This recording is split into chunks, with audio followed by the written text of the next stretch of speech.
আমি 50 ঘন্টার জন্য এমন একটি জায়গায় আটকে আছি যেখানে প্লাস্টিক ছাড়া আর কিছুই নেই। আমাকে থাকার জায়গা করতে হবে, খাবার এবং পানির ব্যবস্থা করতে হবে, তাও শুধুমাত্র প্লাস্টিক দিয়ে। আমি কিচ্ছু জানি না আমি কি করব। 50 ঘন্টা এখন থেকে শুরু, তাই আমায় অন্ধকার হওয়ার আগেই থাকার ব্যবস্থা করতে হবে। আমি একটি ভাইরাল ভিডিও যেখানে প্লাস্টিকের সাহায্যে তাঁবু তৈরি করেছিল সেটা বানাবো। প্রথমে আমাকে এই ভিডিওটির মতো গাছের চারপাশে প্লাস্টিক মোড়াতে হবে, আর সেটা করতে করতে আমি বুঝতে পারলাম যে আমি যতটা ভেবেছিলাম তার চেয়ে অনেক বেশি প্লাস্টিক লাগবে এটা করতে। এটা করতে একটু সময় লাগবে, আশা করি এই সন্ধ্যার মধ্যে এটা শেষ হয়ে যাবে। এইবার শুধু দেখতে হবে এটা আমার ওজন নিতে পারে কিনা। পারলো না তো এইবার এটা টেস্ট করার একটা খুব ভালো সুযোগ যে কতগুলো প্লাস্টিকের রেপ লাগবে একটা মানুষকে ধরে রাখার জন্য। 10টা ট্রাই করে দেখি। 1 2 3 4 5 6 7 8 9 10। চলুন দেখা যাক। ঠিক আছে, তবে 10টা লেয়ারে হবে না, 20টা করে দেখি। ওকে, চলো দেখা যাক। ওহ, এটা তো ঠিক কাজ করছে না। 50টা লেয়ার, এবার নিশ্চয়ই আমার ওজনে ধরে নেবে। ঠিক আছে, করা যাক। ও, এবার মনে হলো একটু আস্তে পড়লাম আমি। 100টা লেয়ার, এইবার অনেক প্লাস্টিকের র্যাপ হতে চলেছে। চলো করা যাক, তবে একটু ক্লান্ত হয়ে গেছে আমি। ওকে, ভয় লাগছে। ওকে,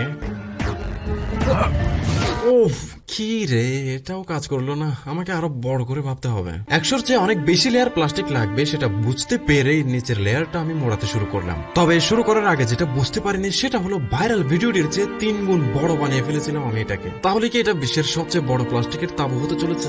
ওকে, এইখানে 200 থেকে 300 লেয়ার প্লাস্টিক আছে, আর এটা আমি 6 ঘন্টা ধরে করছি। তো দেখা যাক কি হয়। এখনো তো ঠিক আছে, অসুবিধা হচ্ছে না।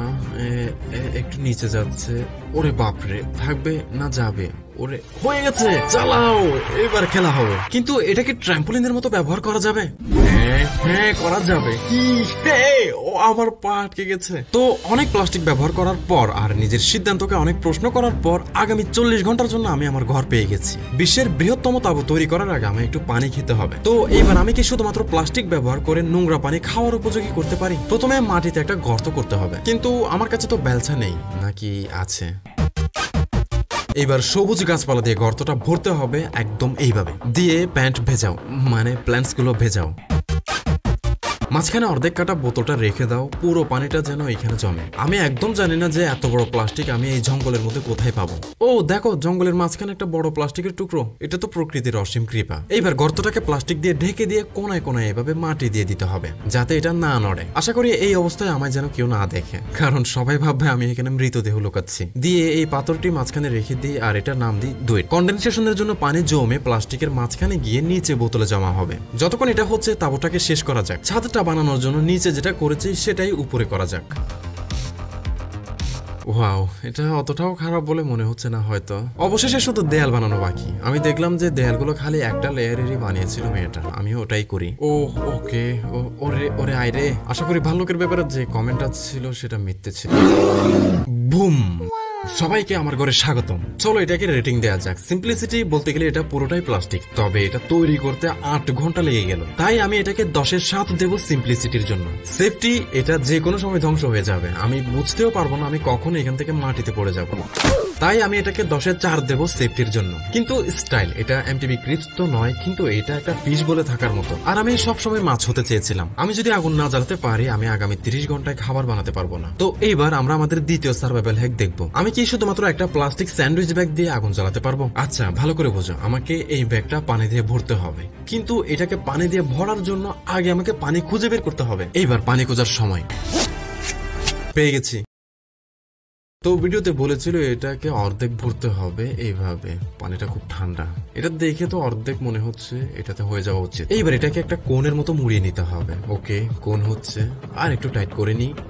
ও, মুখের ভেতরেও ঢুকে গেল। ওকে, তার মানে এবার ব্যাকআপ প্ল্যান ইউজ করতে হবে। ও মা, এ কি, জঙ্গলের মাঝখানে একটা লাইটার পড়ে আছে এখানে। ওহ কাম অন, তোমরা কি সত্যি ভেবেছিলে আমি এটা দিয়ে আগুন জ্বালাতে পারবো? এবার আগুন পেয়ে গেছি, মানে খাবার লাগবে। তো আমি কি একটা প্লাস্টিকের বোতল দিয়ে মাছ ধরতে পারবো? আমার লাগবে একটা প্লাস্টিকের বোতল, একটা কাঁচি, একটা স্টেপলার আর একটু পাউরুটি। এইবার বোতলের মাথাটা কেটে ফেলবো আমরা, দিয়ে উল্টিয়ে আবার এর মধ্যে ঢুকিয়ে দেবো এইভাবে। এটাকে স্টেপল করে দেব, কিছু ছিদ্র করব, আর আশা করবো মাছ পাউরুটি খায়। তো এই পদ্ধতি ব্যবহার করে মাছ ধরতে গিয়ে আমি অনেক সময় নষ্ট করলাম। তারপর আমি বুঝতে পারলাম যে এই পুকুরে তো মাছই নেই। ওয়েল, আজ রাতে তাহলে আর মাছ খাওয়া হচ্ছে না, আর এটাতে মাছের চেয়ে বেশি মাছই ধরা পড়েছে। আস্তে আস্তে অন্ধকারের সাথে আমার চিন্তাটাও বাড়ছে, আমাকে আরো 17 ঘন্টা থাকতে হবে। আর এখানে খুবই ঠান্ডা এবং প্রচুর মশা, তাই যেন মশা বেশি কামড়াতে না পারে আর বেশি ঠান্ডাও না লাগে, আমায় একটি কম্বল তৈরি করতে হবে। আর সেই কম্বলটা হলাম আমি। তো আমার প্লাস্টিকের বাড়িতে সারা রাত কাটাতে আমি শুধু 2 বার চিল্লিয়েছি।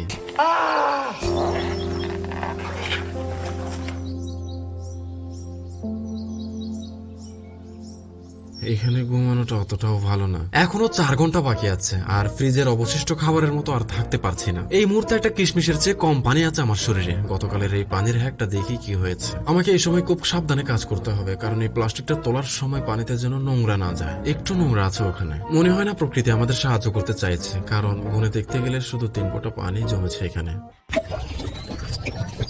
তো এখানে অতটা পানি জমেনি।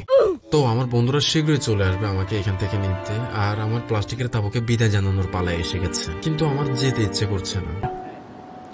ও বাচালি ভাই, চল পালাই এখান থেকে।